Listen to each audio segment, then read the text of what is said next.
ezaffe zenjagadde okwogera nga tannatuuka zijja kubanga 3. Okusooka njagala kuweebaza mwenna bassebo ne bannyabo olw'okwewaayo ne mulowooza ne mwejja mu buwambe. Nakola emyaka mingi abantu nga baga nti bangoba ku TV bannammwe waliwo ababoomivu aboogera nti gwe waggwako bangoba bassebo ne bannyabo nze saakisibwangako ku TV yabizayininga z'omwezi 28 2019 January. Era omukolo ogw'okuwaayo ofiisi mu mirembe nti nze ŋŋenze gwakolebwa misalatu ku NBS nga bansikiza Honorable Kazibwe Bashir. Mwenna mmanyi nti mugobera TV, mbeera ku TV ya NBS ebbanga lyonna we mba njagalidde. Kizibu nnyo omuntu gwe baagoba ate ekyokuwa omukisa okubeera mu kifo kyekimu. Lwaki ndi eno era lwaki nkibagamba, we natandika emikutu gino bannaffe abawanikaga nti gwe ng'ondibye ennyo, omusajja yali serebu ng'oli mainstream naawe ozze mu kantu, nendaba obwongo bwa bannayuganda bannaffe bwe bukoma. Kati saawa eno sikiwanga mu Uganda mukyalimu anyooma bye tukola, nga ne pulezidenti w'eggwanga yennyini General Yoweri Kaguta Museveni yayita abantu ne bamugamba nga Moray yamugamba nti bano boolaba be batambuza akalulu. Era kampeyini eno wedde ya 2026 bassebo ne bannyabo yatambulidde ku ffe. Ba tiktokers baakoze, ba youtubers baakoze, era nga ffenna buli omu atulikoganizinga. Bw'ogobera numbers zetubeera nazo mwenna muba ne videos zammwe, video neekuba 1,000 neekuba 2 neekuba 8,000 toyinza kugamba nti abantu abo abatulaba ne message ze bawandiika oli agoberedde ava bweru ndi mu America ndi wa. You can no longer take us as a simple clip. We are now a serious force to record with. Kali njagala kubeebaza kubanga mwewaddeyo ne mukikola. That kind of scone baginteekako nze nendaba ne wakwezi nga bagimuteekako bavuma babawendula balowooza nti oba oli awo tujja kuba bangu and we give up. No, we cannot give up because abakulembeze nganza abasomesa tukulembera revolution.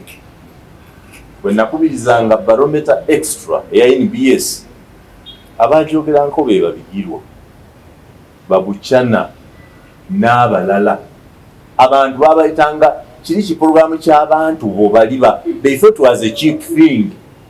Abantu bonna be twali nabo ng'oggyeko gino bigirwa eyawalira gavumenti eno yankola bulungi, yabasiima n'ebawa ebifo.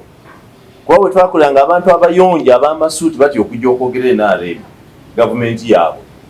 Kati nga babeera mu palamenti bakola ensobi ezivumisa gavumenti, kati ate bano bayitanga bakadeyideyi ne bajja basafaringa n'okuzidifendinga naye nga gavumenti tebamanyi. Kyala kuwebaza mukyala Babalanda Mire yabalonda abo bennyini saawe n'abasinga ba RDC, ba deputy RDCs, ba assistant RDCs. Nammwe mubamanyi bamuwanga Lutaaya ba Afrika, oyo musajja Afrika ya Afrika nyono waradise watu ne banga nti muse yakutereza banga nako yakutereza bino bonna mbalera bwe bansanga ekiwa kye bampa kyekyo twabakubiriza nga bantu bazibu oluusi bakuyisamu negani ne bakuvuma naye baayiga tudde tebakulembera ensonga Uganda. Kale njagala kubeebaza olw'okugumira ekyo n'okukikola temukivaako. Abantu abalooza nti tuli eyo ya just takataka. Nze toyinza kuteeka batakataka bassebo ne bannyabo n'emyaka 48 n'abaana 14 abasatu baafulumya Makerere omwaka oguwedde nina degree 3. I have a master's in journalism and communication from Makerere University. So since akuyingira nti nzize buzikulumba, I take this as a communication channel platform. Singa balowooza nti tunoonya $. Tumufuna obwa YouTube. Ne banaaza nti ku $. Bwokka bwe tunoonya. Before you know it, we shall become a very big force of influence that without us we cannot do. Njagala kwebaza olw'ekyo. Mwe mulina engalo mwekubireko mu ngalo. Njagala kwebaza General Bigirwa. General Bigirwa ono mu njogera y'omu Kampala wakwitaga nti omuyaayo oyo, wabula omuyaayo oyo. Naye atuwadde credibility gy'otalabanga. Aleeta serious political sense mu bw'obuntu. Kana bali aba TV abasookolooza nti tuzannya batandise omupiikinga era namwe mumulaba. And I want to tell you, sooner than later, temwewunyanga lwo TV emutuguzeeko n'emutwala, because he has become the most popular political analyst of influence ku mikutu. Teyeekuluntaza ng'ogyeko ennaku zoba yatandika okusoma lwa kulimba mu budde tugakole ku ssaawa 4 n'otuuka ne mutandika 6 naye era abaawo atuwadde obudde kati ne ba MP yuzi nali nkola interview na Salaam Musumba Medadi Segona n'abalala abo bitwali tutandika banyoomanga obuntu buno. Today they notinga tonalinda mawulire kuyita eri bano bakyangweya. Kale otukoze bulungi tuwe tukwagalira wonna ojja nyomba nnyo ne ba netizens nga nti njevuna title zo ssebo leero nkakasa oli general gamba fani kati oyo obwajje n'omuvuddeko nawa ngenda kutandika kunoonyeza ku Kano training yali etya kitiibwa kiringa kya Gaddafi ekyobwa meja kyabeeraga nti gundi jangu n'ayita mubozi yamuyita jangu n'ayita from now on you a major n'amuwonya amadala gali aga wansi gonna kati ne Kano ejja kulaba Kano ba kali naye kasita oli kumpi n'omukulu ate nze ani awakanya tayito nga jendera kikuwadde yandibadde awakanya. So tukwebaza otuwadde time, otuwadde space, your friend to all of us, era okola naffe tukusabira ofuuke ekinene kusinga ku kino. Nze yakola n'opposition emyaka 2 nga tulwanira opposition. Basebo ne bayinza asobola kufuna mulimu mu Uganda. My employability is zero simply because of my opposition background. Abantu bangi bali mu bifo ngamba sinza qualifications but I can't go there. Nawangulako omulimu ku National Curriculum Development Center ne batwala baluwa yange mu ISO nga nze nsinze interview abantu 150 ne baba reducing paka ku 3 paka ku 2 paka ku 1. I was the best. Ne batwala certificate ya baluwa yange file nali simanyi batwala file ez'ab'emirimu ne batwala mu ISO nga Kano bagenda yaliyo nawandika ku file yange nti wuyo ni kipingamizi waki njone yasinze gwe mwagala awakanya government yaffe mumuleke efiro mu gwa milioni 11 buli mwezi because of opposition. Kati baluswanga bajja nga bagamba abo tebalina kye batugamba tetulina kye tubagamba nga mutandikidde we tutandikidde eyeyozeze sowaani n'azireeta looza nti eyafumbye simuntu ogwe yafumbye looza nti eyalima simuntu nti eyalima talina kyatugamba wandifumbye eki nga teyalima. That's how I got out of opposition at no cost. Nobody in government ya Museveni yali ampaddeko omutwalo gwa siringiti gugo va mu opposition odde mwenale. I did it on my own volition nti maybe Museveni is better, is accommodative. Tuvumye Museveni myaka emeka tebatuyolanga babinifu nona atandise obakwatamu ne mukankana abakwatamu balaga there is an alternative coin tebera ya side emu bwogifuna ngene esoma kyabisa no kyuse ne esoma ye ekyennyanja. There are two sides of the coin. It is you to choose. naye anoonya ssente value yayo atunda ku coin emu eba value nti kino kya 5 side endala wabeerayo kintu kirala but the value is indicated. Kati mpulira bagamba tuwakiri Museveni afadhali muzee bulijjo nga musajja mubi. So we've taken a path that we consider as serious. That's how I do. Luswa mukwano gwange naye enyumedda kale njagadde obubaka obubuyisaawo nga sinamaliza ensonga enkulu ensudde ebadde yabasaba mbadde tetufunanga omukisa kusinkana ffenna ab'obuntu buli omu amanyi munne from a distance nti NMS media Kewaza media SML news ffenna nga bwe tuli tubalaba buli omu alabamu nze mbalaba mmwe temundaba nze mbalaba I follow I take channels nenziraba nendaba mbalaba. Waliwo ne Uganda ey'enkya eyanvuma nanjogoloza nakola shows 2 nga avuma mu Yanga Lutaaya ngende walo oyo okuteekateeka fayiro mba nakateeka fayiro ewedde ngende muvunaane abasajja kooti nega nti etteeka lya Computer Misuse Act balijjeewo empulira obusungu bwotalabanga ninda balizeewo naye asiru ne balizaawo obusanguli bagwayita but he called me and apologize. You don't know waliwo bano basa batalina kyo sa kati muyanga sawaji nemwa obwasa bwange bwava mukola nga Ssaabasajja Kabaka Ronald Muwenda Mutebi okubiri yennyini mu bibye ebbanda yakasiza nti obwamawulire bwe service yo is excellent. So when you want your WhatsApp bwange bw'otyobodde Kabaka amaloza nti abazinga yeyampa no Site Kabaka of Uganda will appreciate my service as a journalist in Ibanda long before 1999. Manabala buko yanyi waye wamala something abachiyo.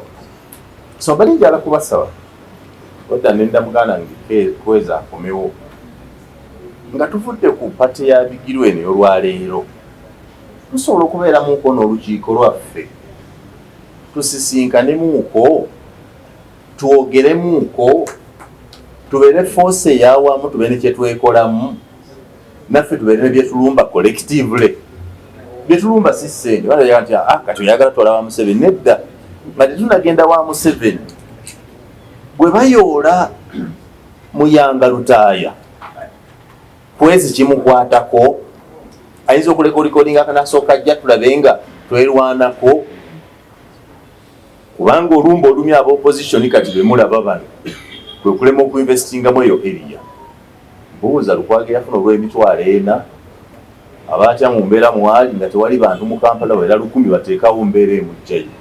They never invested in that. Buli omu ali ku bibye singa kyali bwekyo nga bamanyi nti bw'okwata kwono kiba bwekiti ne mu hozi teyandikoze byakola abaatya kati nga Bigirwa bwali Bigirwa is becoming a force now. Bw'oba osobola okusoboza abakantu bano bonna bwoti n'obajja ku byakola ne babeera wano teeza n'enkya bwe bakukwatako era tujja kujja tubeere eyo tugende tusajja waffe kuba bamusiba ennaku nnya buli omu amanyi dola z'abaafiiriddwa ng'omusajja ntali for 4 days you know what to do naye bali abala ne bamukwata sina kyenfiirwa nkola tukyalina. So Mwami Kwezi kwano gwange senior nga bwe mugambye nti ndi senior wammwe kyekinzijidde bwe tubasobola okukirowooza nti nti ng'olunaku bwe tudde wano wenyini bwe tuli ku Landstar tutuule nga tukiza what can we do to get better. Mwami Museveni yaleeta aba online bamulondera ba TikToker bamulondera abantu musajja n'ababuuza nti what do you do mwaliyo nga muwulire abasajja bali mu kunnyonnyola omusajja kyebakola ye kenyaga nti oyo amatalisi nga ye yennyini ya swagolinza muli bamatalisi. No, we are not matalisi. We are a communication channel, a media platform equal to radio and TV. We are doing mass communication at the simplest way. The difference being we are not doing it a sophisticated way. Tuli mu byuma by'amaanyi studio na mirongooti naye we tuli we are mass communicators of our class. Olina kutegeera nti ebintu bikyuseemu bukyusi walindanga radio mawulire n'olinda TV ag'essaawa 3 saa ez'ekiro amalika tukutimbe gundi kati ogenda obirira ku ssaawa 3 nga twabikizeegize byonna byawedde tebabitegedde. So we are force ne bwe tutegatte kulaga abantu tulina omuzinzi bayinza obutatutegeera gye tuli. Bwe tumala okwegatta tujja kufuuka ekyo kye tuli. Ssebo njagala okwaniza ku Joshua Kyalimpa, bannamawulire ab'erinnya, Radio Simba n'ewalala, bwe tusinkanye bwe tutya abasatu, ffe basoga ab'amaanyi mu Kampala, naye nga abasoga baagaana otugula. Abasoga baagaana otugula, akalulu baakampaako n'enkanga ne bakabba. Kyalimpa yakanonya ne kagaana. Jeno bigula ffe gwe tutenda kati abeewaabwe ekamuli aga nti nga wakitwala ku Fanta bena akakalwa ebindi byaloba. But time will come that those people will know us.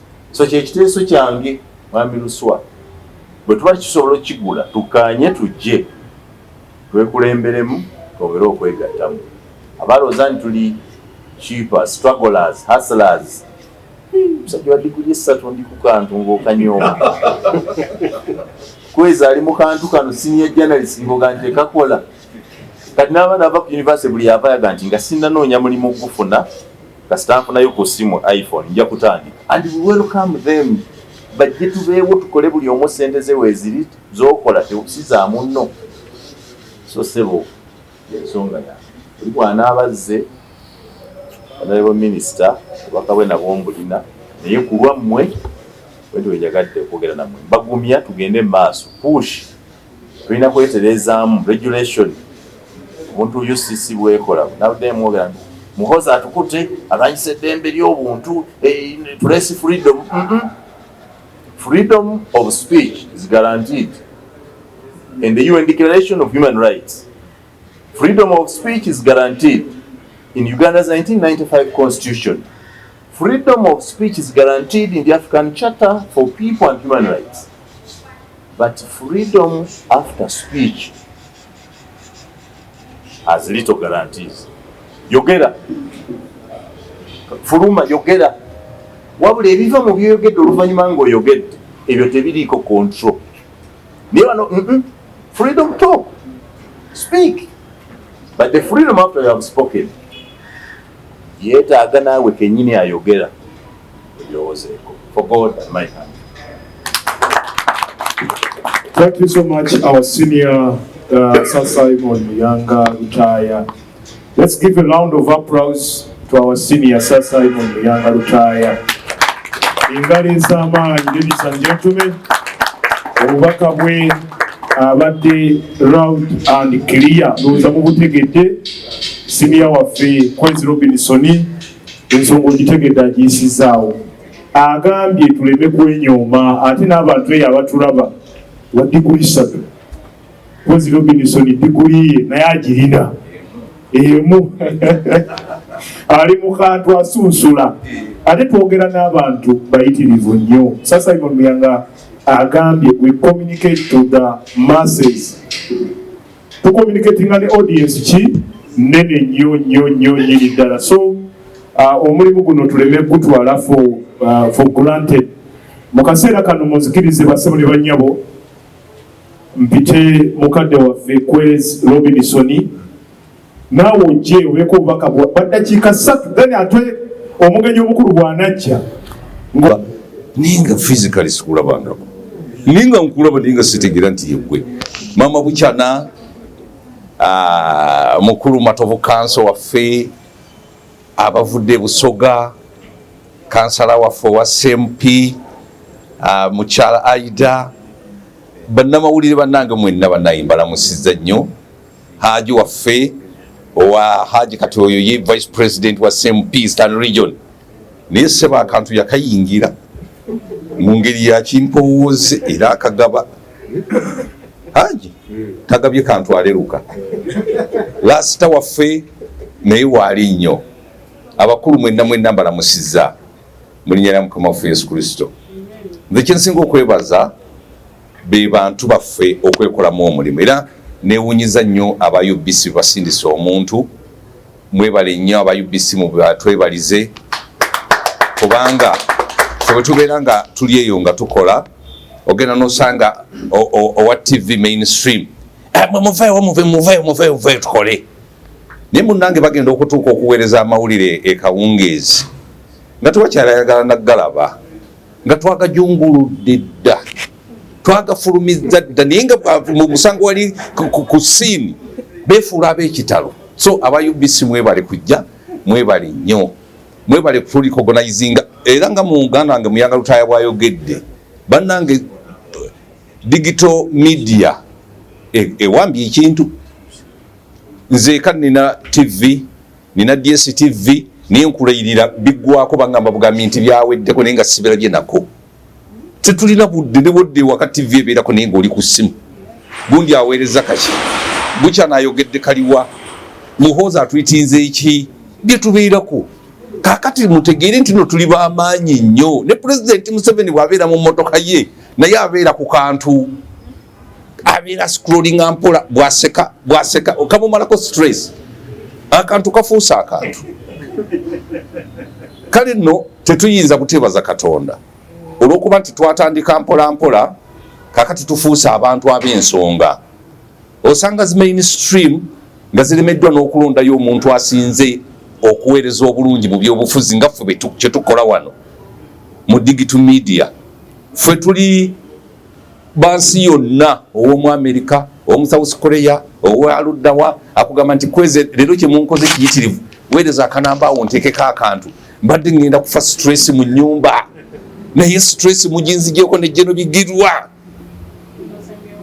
kwegamba n'olaba nga abantu abadde agenda okwetuga leero ne tumuyamba wakiri yeetugeko olunaku olukola ki olunaddako naye ng'olwaleero aluyiseemu. Bwe twogera ku nsonga ezikwata ku DNA nalowooza nti ye abaana be bonna baabatwala bonna baabakebera agenda okulaba ng'ate tuleeseyo n'abalala be bajjako abaana naga nti sirinzekka abadde agenda okulewa obutwa naga nti ne gundi wamma ababe baabatwala naawona.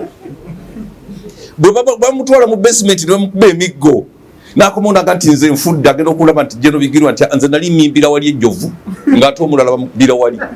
Kwegamba tewali kyali kibaddewo ekitabangawo naye abantu babadde babulwa information okubatuukako ne bategeera nti ebyo ebibatuuseeko mu bulamu bwabwe obwa bulijjo byakutuuka dda ku bantu abalala. Ekyo kye tuyambyeko okuba nti nno tucommunicatinga n'omuntu asookerwako ayina smartphone. Era mbeebaza bannange mwebale nnyo mwebalire ddala. Omulimu guno tuguyingizeemu n'abaana abato abakava ku university mainstream tebakyalina ssente. Nabadde nina omwami omu naliko manager we ku KBS radio Kamuli nga akola studios wano Ntinda nanga nti banne mwami kwezi mfe mwatumalako emirimu ebirango tetukyalina wadde naaka ebirango bijja wammwe konze ye tewakyali abawuliza ne ayina obudde nga ne radio kakati baziteekamu motoka baziteekamu radio za digital oli anyiga bunyizi n'awuliri n'agenda ng'awuliriza kwezi ne Jeno Bigirwa twogera bwasanyuka agenda n'okutuuka emasaka nga tategedde nti atuuse naye akati gw'otandika omuteerako byoyogera tabitegeera oyogera byekamuli akutterwa emasaka kati anabitegeera ddi. Naye ffe tukuba ekintu nga kikwata ku buli muntu yenna, kikwata ku bukyana ne kikwata ku full figure ne kikwata ku ani buli omu n'afuumuula byafuumudde ne tutambulira oluswa luwemba naye olaba twamuleeta mu kantu ensi nkulu owulidde naye kakati yayingira akano omusajja munnamawulire yeesimbawo n'agwa enkoko zonna abalonzi ne bazira ne bazimalawo ne mugamba nti tolina kyakkola kapita ojja kumujja mu kaki ojja kumujja mu kantu kati ali mu kantu akola kapita azzeewo n'enkoko atandise okulunda so akantu kano kalimu ssente bw'oba nga okakoze bulungi ate ssente ze tufuna mu kantu kano sigamba nti nno ziweddeyo zikyaliyo. Gwe ne bw'otaakakolera abalala bajja kukakola bo bazifune. Olaba ne Jeno akayingira Jeno yakayingira kati ez'amafuta takyazikaabo so akantu bannange mwongere mukateekemu amaanyi. Ebigambo ebirala tujja kubifuumuula naye nyongera okubakubiriza nti tubeere n'empisa bwe tuba nga tukola akantu kaffe tuleme kuwemula.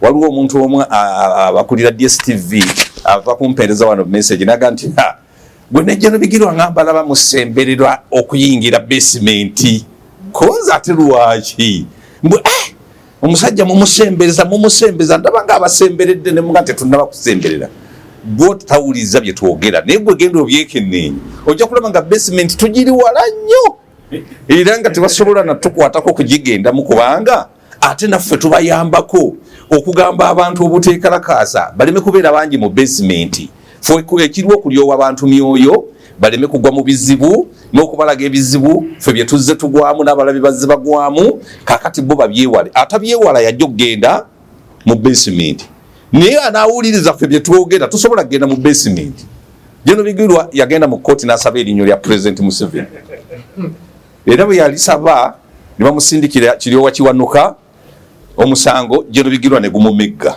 siwe waawo ne bamusaba akawumbi ka siringisi na guno gwaka kakyatula ebyokusasula era fayiro eri eyo Jeno Museveni agikuumye we tulikolera ebizibu nga bagifuwako enfuufu nga tugenda siwe waawo so kakati eyo mboozi tugireeta tulabula omulala yandibadde agwa mu kateeba ako nti owange nti omusajja oli siyimalikirwako Jeno Bigirwa ayinza okuba ye nga fayiro ye bagibikkako eyo ne batagibikkako siwe waawo so tugenda tutegeeza abantu ebintu engeri gye bitambula naye sikugamba nti oba tuba tuvoola oba tuba tukola tutya so tugende mu maaso ekintu kya muganda wange Muyanga Lutaaya kirungi nnyo twekolemu omulimu ekigudde ewa Owen kiba kigudde wange ekigudde ku extreme kiba kigudde ku nze tubeere nga tuli omuntu omu kubanga bino tebiriko nti kuvuganya nga bwe twabeeranga ku radio olina kuba enkokola oyo kwezi sibu nga batugenda ne ku ndagu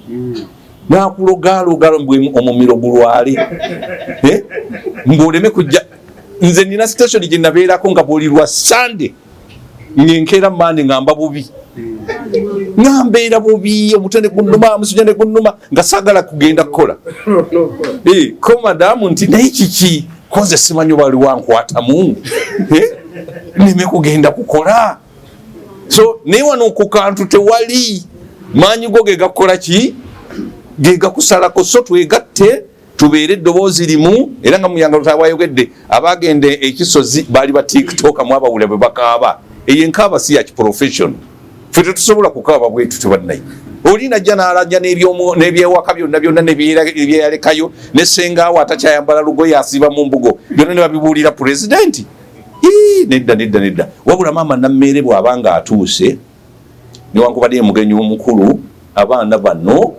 balya mmere tebalya mazzi ssebo Jeno Bigirwa maama nammeere yakayingira ofiisi akyali fresh tannayonooneka abeeko akantu kasuula naffe tutandikire okwo Mukama abakuume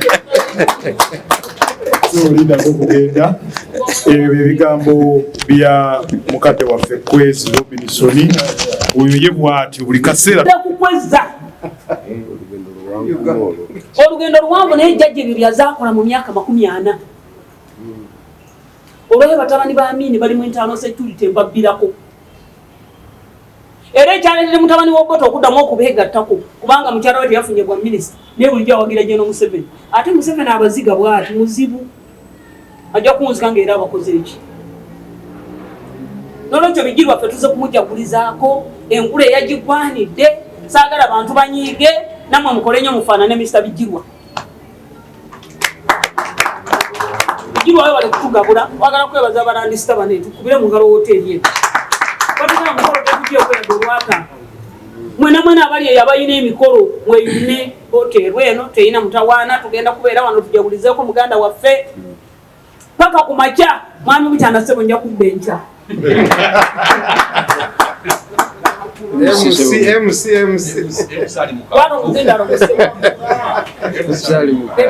ebigambo bengenda okwogera ku Bigirwa birinda mugenyi mujja biwoza bifuuke ng'eggulu amakiriza nkuggyeko akantu kano twalisikatwala kakati bw'otunuulira ono akaenda okubeera munno empisa gye baayisaamu omusajja oli gwe nabeeranga naye kubukedde ogitikira mwena mwebale kuba nti ensonga eno mugiwaniike waigulu amayina gange ninze Kavuma Badru era nga ninze pasonero w'omukulu oyo Jeno Bigirwa Moses tuviire Kamuli municipality tusinzirire okuyida wano omukulu oyo gyava General Bigirwa Moses sebo omukulu luswa uko byoliko oliperereza January eno aibe titujja kugana kuba twenera nyigeno yenka gwe tulina mutuleke bana Busoga yona waziraye te wa Jenu kabe mu maje ga Jeno Yoweri Museveni ezira yo Jeno ava Busoga Jeno gwe tulinayo ni Jeno Bigirwa Moses ate ni kanu yena azira tulina mulalo oyo tulina mulalo oyo naliyo sobana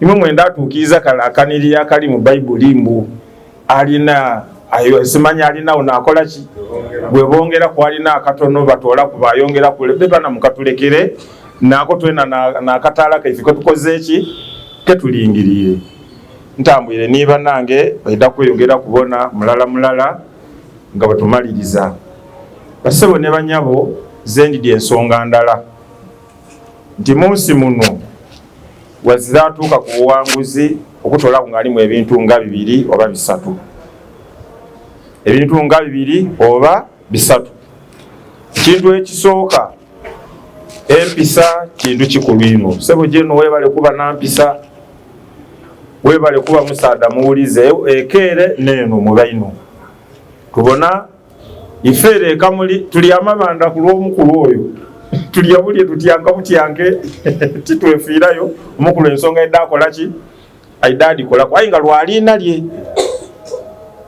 lye so webale eno kukuuma mbeere eyo ensonga ey'okubiri ekintu kyebeeta obugumiikiriza kikulu ensonga nkolino obugumiikiriza ife mu Busiraamu Katonda atukoba nti abo walala n'omugumiikiriza ate obugumiikiriza mutoyiza akoba nti ngumiikiriza wiiki eno wiiki ere kandoba okola ki ogumiikiriza era sigala ng'okola ki ogumiikiriza edakumaliza ng'otuuse ku buwanguzi nze ndidi nti General Bigirwa Moses Katonda naidi kyamutegekeire emirundi yeefiire gyona ndidi oba oliawo Katonda alina waagi omusasulira okufuna oba oliawo ng'ate kikubyamugire emirundi gyaidye ng'agwa nze ndowooza nti ekiseera kikaali kola ki kikaali kutuuka ni Jeno Yoweri emyaka 6 ng'ali kwefutyanka mu nsike yali ali kutokosa amasasi kukimpera ano naazira waire Kibatuni obuwanguzi abufune supiidi nze ndowooza nti bugumiikiriza n'obwidde olutuusa kuki ku buwanguzi kintu ekindi ng'ebintu enda bikutambulire bulungi era baamu iddiini baamuki eidiini buli lwoba n'eidiini ensonga Katonda eddaadi kwanguyiriza buli lwobulamu eidiini Katonda mufe ky'okuweereza mikwano gyakuweereza balabe ne bakusindikira so nze ndowooza nti bwe tunaabaamu eidiini ensonga nidde tuyidde okuba nga tuyigusa ensonga nidde tuyidde okuba nga tuwangula kesembyayo bemu ku bannange bembise nabo nti bana kulule twateekateeka awaadi oba mwateekateeka awaadi 2024-2025 ya General Bigirwa Moses ne yagiwangula ayo omukolo gwali eno Kampala nze nsaba omukulu sa ate oli musoga munaife muna omulamu ojoweere wale ni wale ndi kusaba nti olwiraku nenda kaje kulikodi olwiraku omukolo guno guteebwe kwe Busoga oba nawangula n'abaweeno yena kuntuke ajewa afumukwa emotoka ajivuga ajiwemu amafuta nimwe muyiwemu amafuta tujye kuwa Busoga omukolo gube Busoga Abasoga bakubone bulungi bamane ntya bwokoloti noti bino nebikola ki nebibaawo nsaba kwolwo Katonda n'abatuwaire obulamu ng'enkola enekajja mu maiso nsaba omukolo muguteekwe waife obali bajeno nga naizemu okuba kubeera enume y'ekigo oba iwe mama niwe okatwaire ensonga niwe ogiwaniike ibango niwe oliwaniike nsaba konvo yiyo yona ikirize omukolo ogwo gubeekwe waife twena tumane nti Abasoga tukyaziiza ku media dona divire Kampala degaise kuba ndiga bawaadi y'ebyobufuzi ayo omukolo tugukoleire waife ebigambo tijja kubisinzaawo.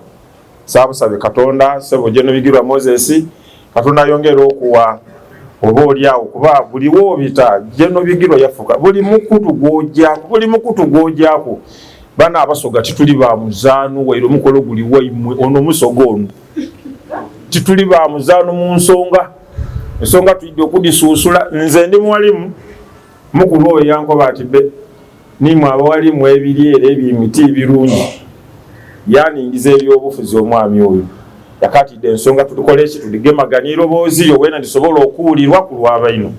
So zena omuzindaalo yaguntendeka ngugema bulungi awazira kutengeeta mukonakwona ewaife eyo niife twena abagezi baayo niife abaayo mu nsonga ed'ebyobufuzi. Ssebo weebale ino weebale irala okututuusa ano wetutuuse. Saba Katonda akwongereyo oba oli alutuuka ati kye tuli kulwanira kyene ekinusi tube nga tukifuna. Neyanziza okumpaako akakisa kano okwogera mu maiso geimu. Nsaba banange bona akadakiika kalala oba oliawo. Neyanziza basaba ne banyabo mwebale okuyita ku mukolo gwa leero, mwebale okunuma era mwekubire ku ngalo. Nzali ku muzindaalo Nizaamu bin Julius era ne State House Controller omukulu Jeno Bigirwa Moses otulikulawo kisinde ekya ERP and President nakati kutenge State House Controller. So mukulu Simon Muyanga Lutaya nikikulumirizayo ekyakikolera aye ng'omukulu ebitiibwa yakolaki yabituwa era tumwenumirizaamu ate nga n'akabenje kaffe ketulina. Jeno ndikwenda okukwebaza nti totuswaziiza engabo gigemye kubanga buli omu alowooza nkoli musoga ng'endogera lwakubamba abasoga tegera kwananga entaano bwekyo bakitwolawo. Genda okwebaza okugemerera ekitiibwa kiri busoga niifwe okutuwanira eibbango.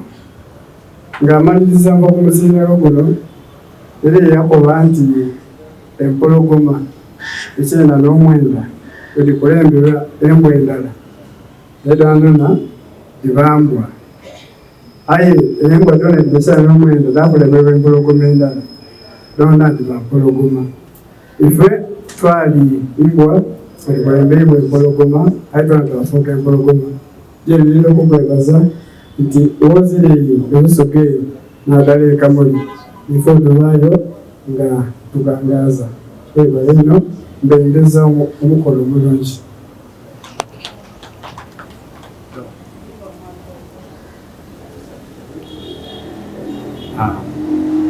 Neyanziza mwena abaami n'abakyala omuli wano omukolo ogw'olwaleero. Omunamawulire senior kyalimpa tusangaire okubona Jeno Bigirwa Nkano Fanta President w'ekibiina kyange Vice President w'ekibiina mu Eastern ekya Common Man's Party tusangaire Amaina n'eiroboozi ninze Kitimbo Brian era nga ninze Wainwa ow'ekibiina ekya Common Man's Party mu Kamuli Municipality. Nditwala akakisa kano okwebaza abateesiteesi ab'omukolo guno n'ab'obuntu mwena abali wano okuba nti waire nga Simon Muyanga Lutaya akobye nti obuntu buno mu Jeno Bigirwa abufunyemu eiroboozi lyeyongeraku okujja wangulu. Aye mwena mumwambyeku okubona nti mwongera okola ki okumusitula yeena nga bwabusitula. Ebigambo ebisinga abantu babyogereku aye nikujja kwogera kwa ku kigambo kirala nve wano ekyamusoga munange Simon Muyanga Lutaya aidukizaamu mwami Kwezi nti obuntu buno ebaali babutandiika bwali ku olutalo olw'abantu obudoogerera. Aye leero bufuuse ki? Bufuuse ensonga. Era n'ebimu ku bintu ebiyinendeza General Bigirwa Moses. General Bigirwa Moses tatya kutandiika. Tatya kukola ki? Tatya kutandiika. Era nkibwine musa. Era n'ayenda weena okutwala omukisa okukobera abali eno. Nti General Bigirwa Moses mutamusenda nga mwami Luswa bwakobye nti muli kwenda kumuleetera. Eno mukaaliyo bangi, lino n'empologoma ediriyo ebusoga. Era nga bwakatandiika ndi bwamwina mifuuti kairi weeyuze ku saidi bye bala abantu abatandiika ekintu. Aye buti ebusoga yo weeyuze kubala ebusoga muleseeyo baani nga yuoviire kwate nga walimu omutima guno okutandiika obuntu buno nga muli babiri obufuuse ensonga. Lwaki tuweeyunga ku General Bigirwa asobola okutandiika nga weena bw'atandiika nitwongera okunyweza ekintu kino toma naye tukituusa. Kana bantu batono nga tibagana kutandiika n'ekizibu ekyabasoga tibagana kukola ki? Kutandiika. Aye oba otandiise nga babuukira ku UPC baali ba UPC ino nga tobakobaako. Kwenaalemu buti beenaalemu ino tokola ki? Togikobaako. So tugumemu tutandiike mu ebyo ebyaliwo nga kisinde kitandiika ekya Eastern Revolution nga buli muntu akoba ati General Bigirwa bukyaweereire mu ki? Mu itaka. Mbaire musanufu ino ng'ebigambo ebiri mwogerwaku wano nga kaiti byakumuyisa mu itaka nga byakumusitula. Nsiimye ino mwena abaidye ku mukolo guno tweyanziza mpirire busoga Kamuli Municipality neyanziza. So MC katono ino kenenda okusiima okwongera okusiima Sir Simon. Eryo lwe nawulira obusungu mwali ku kantu ni General Bigirwa. Nga yitoyikiriza nti Bigirwa General